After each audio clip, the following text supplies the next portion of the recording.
Bismillahirrahmanirrahim. Assalamu alaikum, students of class 8th. Hope all of you are fine.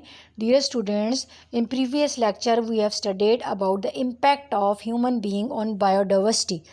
Different impact की वजह से जो biodiversity है, जो प्लांट लाइफ है एंड वाइल्ड लाइफ है, वो डिस्ट्रॉय हो रही है।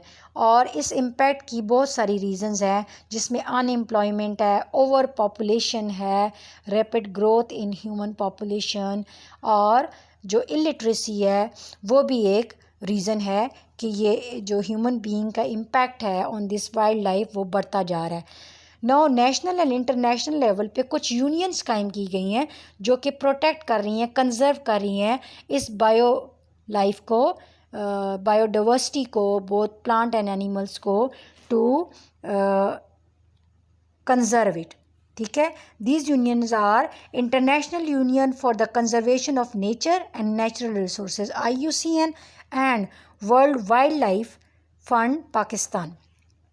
Now these two federations are working at the international and World Wild Fund Pakistan is working at the national level in collaboration with IUCN to conserve these biodiversity wildlife.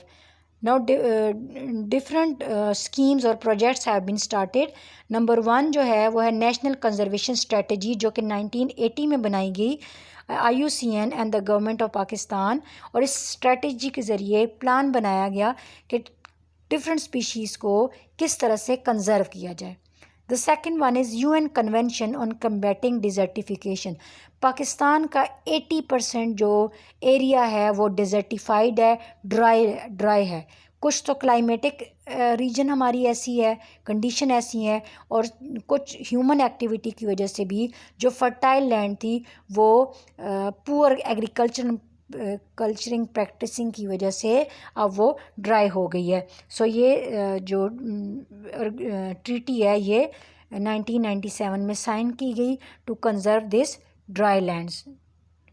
The third one is Himalayan jungle project, जो कि start किया गया in 1991 in Palas valley of Khyber Pakhtunkhwa, जिसमें कि Himalaya reason में जो bio life है उसको कंजर्व किया जाए। हिमालयन रीजन जो भी है वो सारा फॉरेस्ट है, जंगल है, पहाड़ वगैरह हैं। ठीक है, conservation of biodiversity of the Sulaiman range Balochistan, जो कि 1992 में स्टार्ट किया गया। सुलेमान रेंज में सारे चरगोज़ा के फॉरेस्ट हैं और इसमें जो प्लांट लाइफ है उसको भी ख़तरे का सामना है, और इस जंगल में पाए जाने वाले एनिमल्स को भी।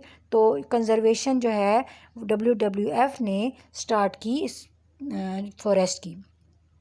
नॉर्दर्न एरियाज़ कंजर्वेशन प्रोजेक्ट, जिसमें जो नॉर्दर्न एरियाज़ ऑफ पाकिस्तान है जो खैबर पख्तूनख्वा में है पाए जाते हैं, उसमें जो मस्क डियर्स हैं, स्नो लिपर्ड्स हैं, अस्तोर मारखोर हैं, Himalayan ibex, woolly flying squirrel and the brown bear, इन सब को कंजर्व करने के लिए, इनकी लाइफ को कंजर्व करने के लिए northern areas conservation project and World wild life जो फ़ंड है पाकिस्तान का, वो कोशिशें कर रहे हैं ताकि इनको हंटिंग से बचाया जाए, इनके ऊपर जो हंटिंग प्रेशर है उससे बचाया जाए।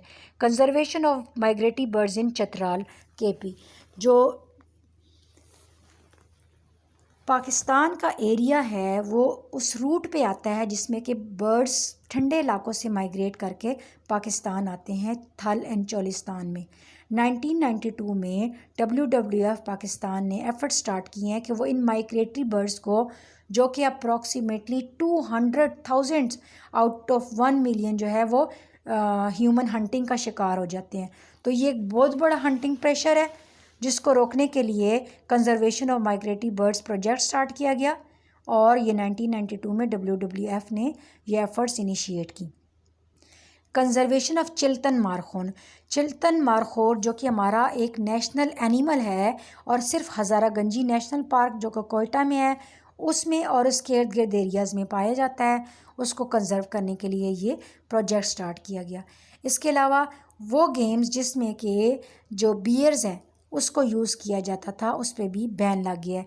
जो भेड़ बकरियां चराने वाले हैं इन जो एरियाज़ में, वो क्या करते हैं कि बियर्स के कब्स को पकड़ लेते हैं और फिर उनको आफ्टर ट्रेनिंग्स भेज देते थे इन फॉरेनर्स क्या तो जो कि पाकिस्तान आके डिफरेंट गेम्स खेलते हैं। अब इन गेम्स पे पाबंदी लग गई है, ठीक है। There are 3 species which are endangered in Pakistan. Number 1 Indus dolphin, Marco Polo sheep and houbara bustard.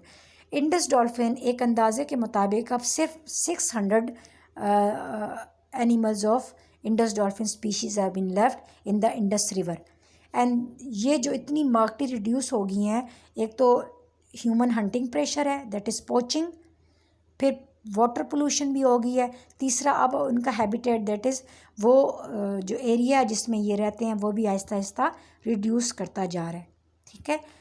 Marco Polo sheep जो कि खुंजराब नेशनल पार्क के इससे नियर बाय एरियाज़ में पाया जाता है, अब उसको बचाने के लिए भी WWF जो है वो सरगर्म है ताकि वो उसको कंजर्व कर सके, क्योंकि ये स्पीशी को भी ये भी इंडेंजर्ड है। होबारा बस्टर्ड जो कि माइग्रेट करके सोवियत यूनियन से पाकिस्तान आते हैं इन द विंटर, उसको भी हंटिंग प्रेशर का सामना है, उसको भी ये भी एक इंडेंजर स्पीशी है इन पाकिस्तान। कंजर्वेशन के लिए इसकी कोशिशें जारी हैं। होप सो स्टूडेंट्स आपको ये समझ आ गए होंगे टॉपिक। हमारा चैप्टर नंबर 3 अब कंप्लीट हो गया है। मैं उम्मीद करती हूँ कि आप लोगों ने जो वक्त है वो ज़ाया नहीं किया होगा और उसको अच्छे से फ़ायदा उठाया होगा। मुझे कुछ स्टूडेंट्स का बहुत अच्छा फ़ीडबैक मिल रहा है और मैं बाकी स्टूडेंट्स से भी ये उम्मीद करती हूँ कि वो भी जो नीट कॉपीज़ पे अपने क्वेश्चन आंसर्स लिख रहे हैं वो मुझे सेंड करें और इंशाल्लाह आई विल अप्रिशिएट देम और होप सो आप उन्हें याद भी कर रहे होंगे, डिफरेंट टॉपिक्स को मेमोराइज़ कर रहे होंगे। Thank you. अल्लाह हाफिज़।